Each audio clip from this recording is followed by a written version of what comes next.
नमो बुद्धाय. जय भीम मित्रांनो. जोशाबा या यूट्यूब चॅनलवर मी सुमेध शिरसाट आपले स्वागत करतो. सदाचार आणि जगाचे अधिकार. सदाचार म्हणजे चांगला आचार, म्हणजेच चांगली वागणूक. एके समयी भगवान खारींना जेथे दाणे खायला घालीत, खारी म्हणजे खारुताई, या खारुताईंना जेथे दाणे खायला घालीत त्या राजगृहातील वेळुवनात राहत होते. त्यावेळी स्थवीर सारीपुत्त एका मोठ्या भिक्खू संघासह दक्षिण पहाडामध्ये चारिका करीत होता. स्थवीर सारीपुत्त. सारीपुत्त हे भिक्खूंचे नाव होते, पण त्यांच्या नावा अगोदर स्थवीर असे म्हटले आहे. आता स्थवीर म्हणजे काय मित्रांनो?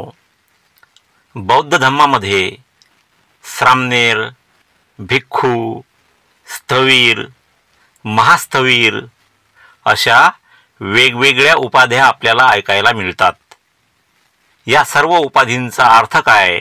कुणाला श्रामणेर म्हणायचे, भिक्खू कुणाला म्हणायचे, स्थवीर आणि महास्थवीर कुणाला म्हणायचे? मित्रांनो, श्रामणेर म्हणजे काय?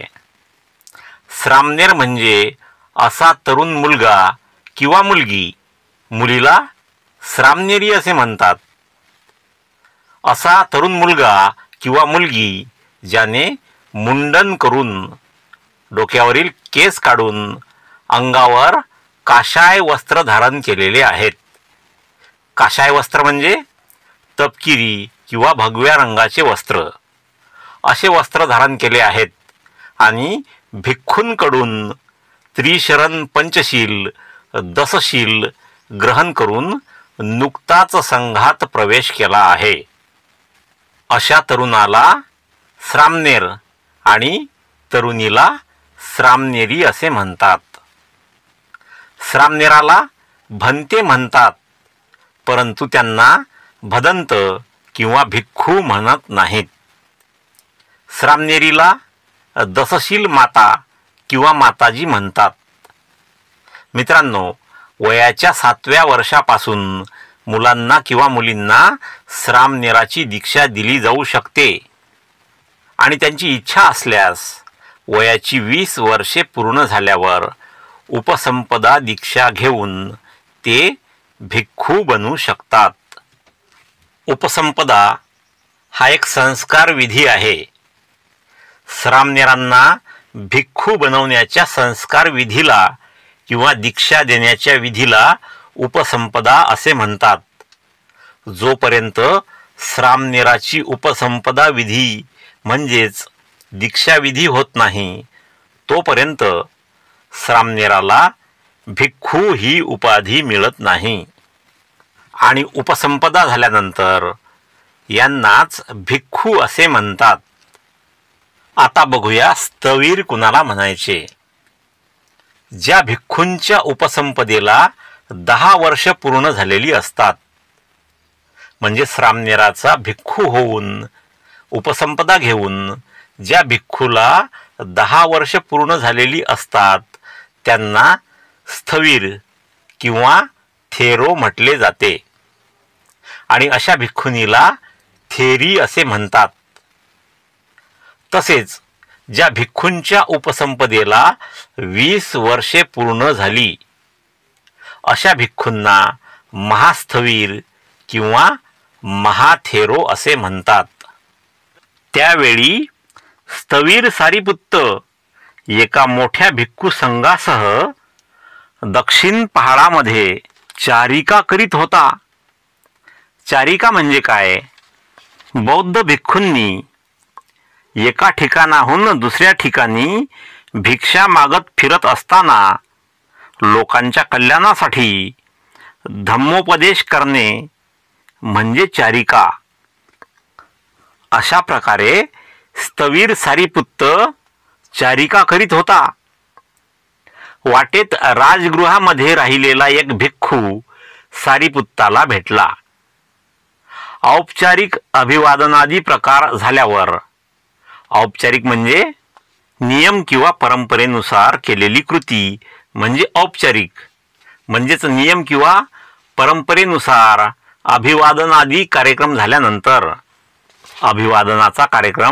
अभिवादनाचा प्रकार झाल्यावर सारिपुत्ताने त्याला भगवंताचा कुशल समाचार विचारला. त्या भिक्खूला सारिपुत्ताने भगवान बुद्धांचा कुशल समाचार विचारला, म्हणजेच कुशलक्षम विचारले. भिक्खूने भगवंत आणि भिक्खू संघ यांचे कुशल सांगितले, ते चांगले असल्याचे सांगितले. त्याप्रमाणेच सारिपुत्ताने विचारल्यावरून राजगृह नगरात तंडुलपालदारपालाशी राहणाऱ्या धनंजानी ब्राह्मणाचा कुशल समाचार सांगितला. त्या ब्राह्मणाचा सुद्धा कुशल समाचार सांगितला. सारिपुत्ताने त्याला पुढे विचारले, ब्राह्मण धनंजानी अप्रमादपूर्वक वागतो का? ब्राह्मण धनंजानी अप्रमादपूर्वक वागतो का? अप्रमादपूर्वक म्हणजे काय?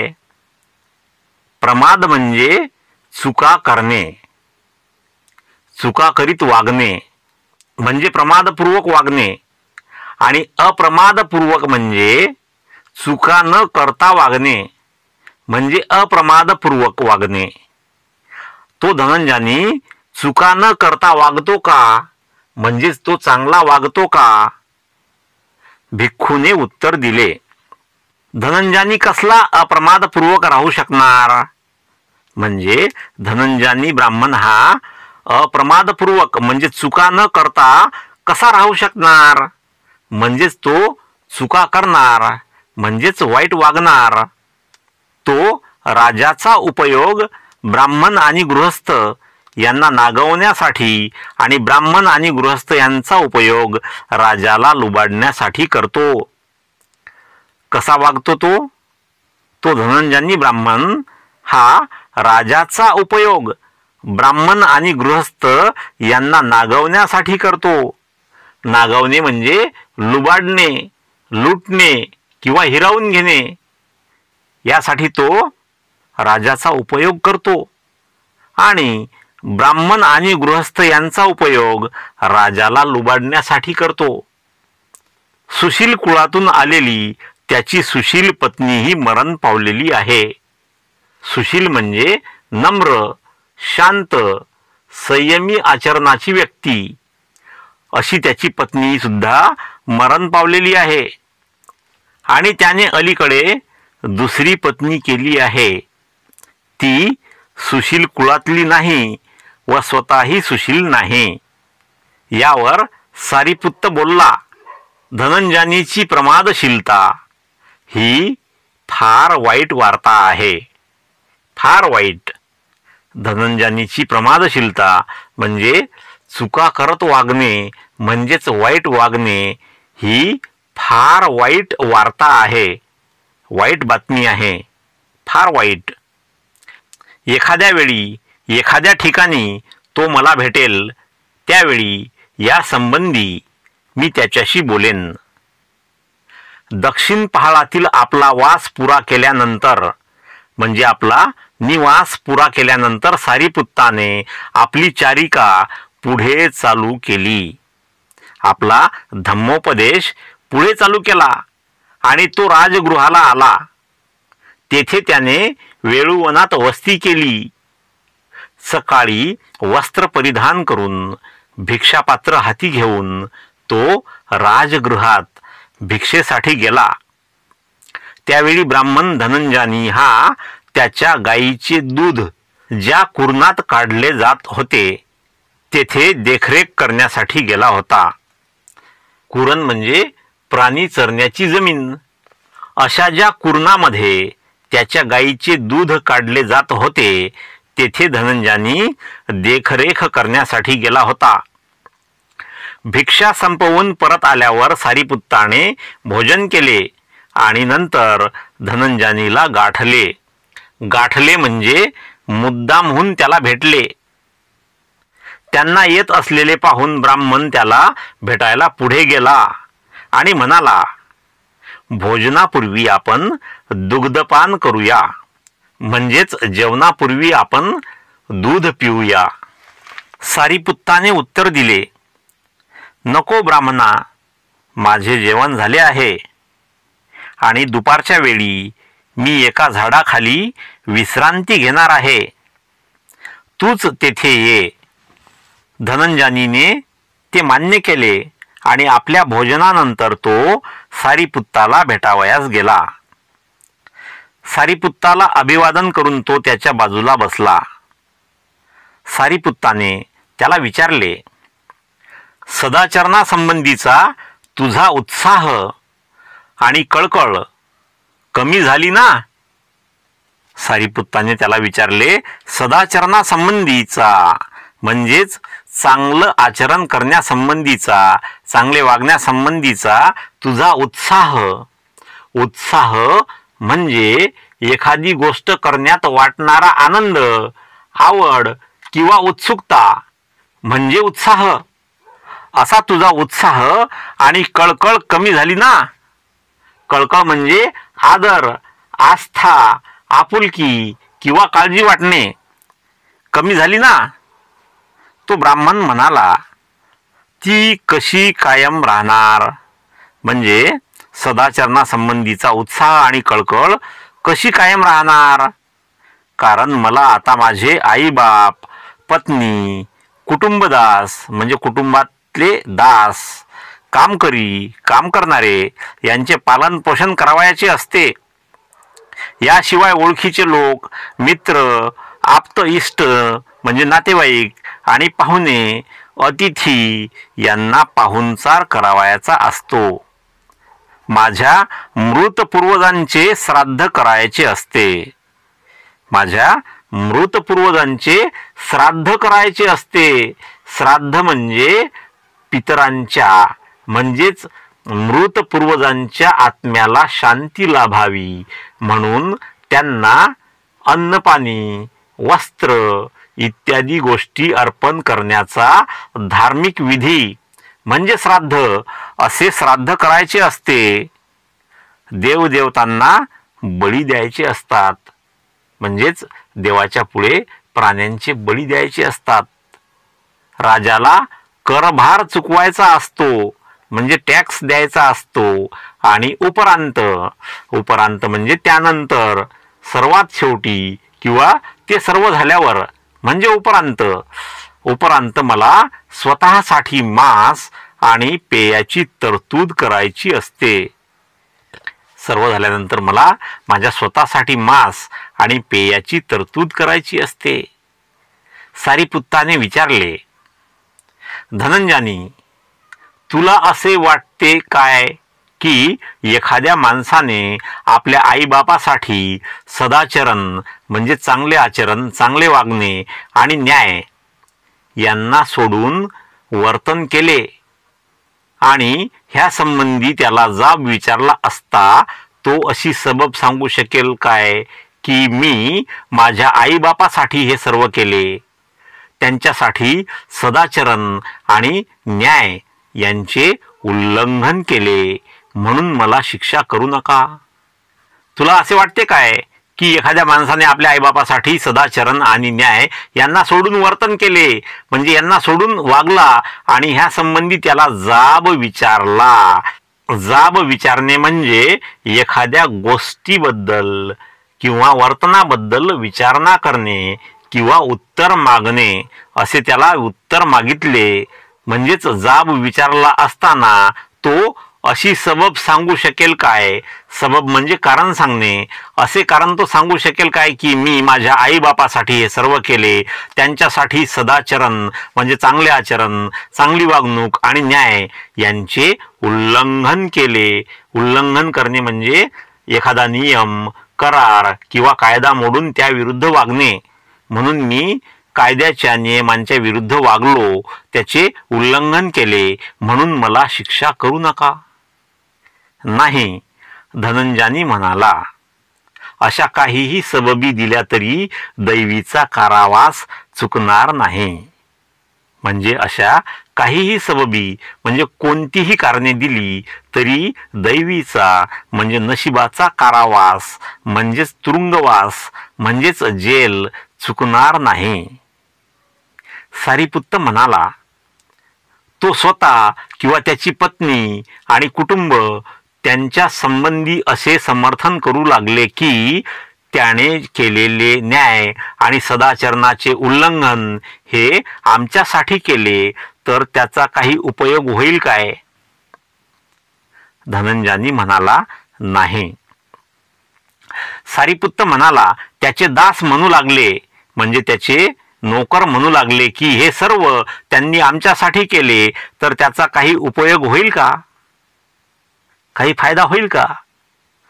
धनंजय म्हणाला, नाही, तीळ मात्र उपयोग होणार नाही म्हणजेच काहीही उपयोग होणार नाही. त्यानंतर सारीपुत्त म्हणाला, किंवा त्याचे मित्र आणि ओळखी पाळखीचे लोक त्याचे समर्थन करू लागले तर त्याचा उपयोग होईल का? धनंजय म्हणाला, नाही, तीळ मात्रही उपयोग होणार नाही.